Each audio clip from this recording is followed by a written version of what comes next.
महत्त्वाची बातमी आपण पाहूयात।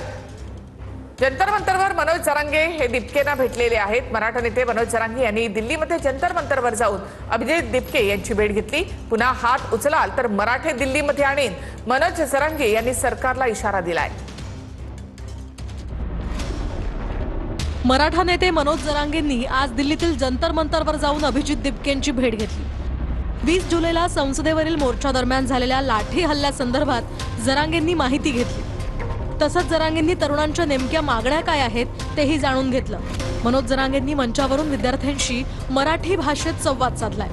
दरम्यान अभिजित दिपके मनोज जरांगे मराठीत काय बोलतात याचं भाषांतर करून विद्यार्थ्यांना सांगत होते।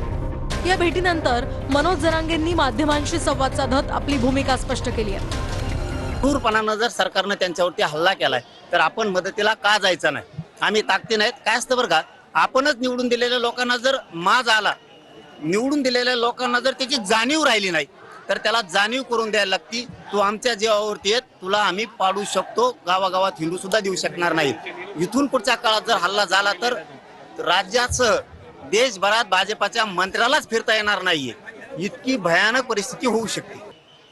असंच आंतरवालीला सुद्धा गोरगरिबांच्या लेकरासाठी आंदोलन होतं, त्या ठिकाणी सुद्धा माय मावल्यांना, मुलींना, वृद्ध माणसांवरती सुद्धा प्राणघातक हल्ला केला होता। या सरकारनं आमच्यावरतीही गोळ्या घातल्या होत्या।